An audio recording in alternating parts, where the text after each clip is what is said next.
She just bit a lump out of her arm and spit it straight at Governor. It bounced on his shirt. What? Absolutely unbelievable. So we had to then go in and step in because we didn't know whether she was going to attack Governor at that point, you know. She'd never talk. Then all of a sudden do something like that, you know what I mean? You'd think, where's all this come from, this rage? Yeah, she was horrendous. There had another woman she was a nasty old woman. And as I looked in, she had a sheet over her head in bed. So I shouted, "Take that sheet off your head, please." No answer. "Take the sheet off your head, please." No answer. I'm thinking, is she trying to entice me in here? Has she got something under that sheet and waiting for me to enter? We opened the door, went in, we pulled the sheet back, and she got a plastic bag over her head. Oh. Yeah, and tied with a sock. And her eyes were bulging out, absolutely bulging. So I ripped the bag, trying to get air to her, you know.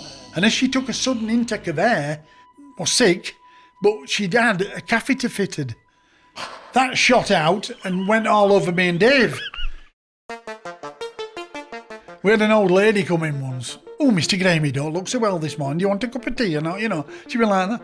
Her husband had abused her all the marriage. Physically, mentally and sexually. And this particular Saturday night he'd gone out on beer and she must have thought, well, when he comes back I'm going to...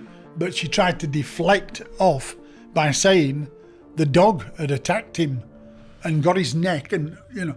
But what actually happened was she'd put a tin opener round his neck to make it look like dog bites. A little Lakeland terrier, a little red one, you know. I was like, just a little terrier. And she went, "Oh, it was nasty though, Mr. Graham, it was nasty." In her mind, she thought she was innocent.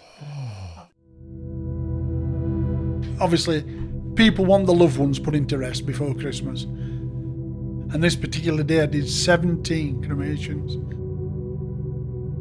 And babies, crikey. I never ever, that was one thing, I never did a baby at Pontefract Crematorium without crying. True. I'm nearly crying now because it touches you that much. You're doing the cremating, so you're, well, in charge, and you have to then get into the cremator. That is hard. Poof. I mean, when I used to do it, crikey, I got baby and I used to say prayers and do it down as quick as I could. Awful, horrendous. So anybody who's lost a baby out there, don't get me wrong, I know it hurt you, but it hurt me too.